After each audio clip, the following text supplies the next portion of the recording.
l'édito politique du jour. C'est avec Philippe Bilger aujourd'hui. Bonjour Philippe. Bonjour Patrick. Vous allez revenir Philippe sur le parquet national financier qui ouvre finalement deux informations judiciaires sur les comptes de campagne d'Emmanuel Macron 2017 et 2022. En lien avec l'affaire McKinsey. Éclairez-nous précisément alors. En effet, si j'ose dire, tout part d'une commission sénatoriale qui a été organisée et qui a abouti à certaines conclusions. Ensuite, vous le savez, il y a une enquête préliminaire qui a été engagée contre le cabinet McKinsey, notamment pour fraude fiscale et blanchiment aggravé. Et à la suite de ces deux actes, en octobre, deux informations sont ouvertes, alors que l'enquête préliminaire contre McKinsey se poursuit. Mais l'essentiel, c'est de savoir que deux informations ont été ouvertes au cours du mois d'octobre 2022. La première concernant les comptes de campagne, pour aller vite, et la seconde renvoyant éventuellement à des problèmes de conflit d'intérêts, corruption, retour d'ascenseur, si j'ose cette familiarité. Oui, pourquoi aujourd'hui? Est-ce qu'il y a une explication? Pourquoi non, mais... on apprend ça en fait et ça se fait dans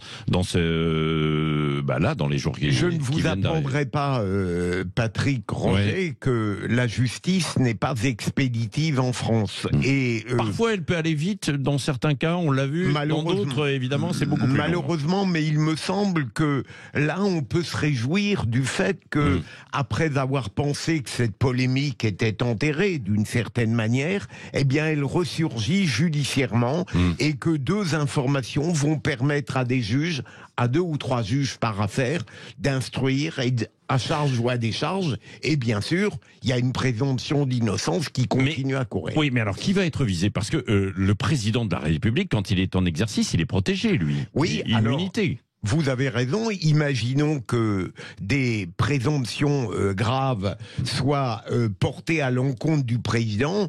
On fera comme pour les précédents, Nicolas Sarkozy ou Jacques Chirac, c'est-à-dire qu'à la fin de son mandat, en 2027, il pourra éventuellement être poursuivi, voire condamné pour les actes. Oui, et là, par exemple, est-ce que si les juges voulaient l'entendre, est-ce qu'ils peuvent l'entendre dans le cadre de l'enquête?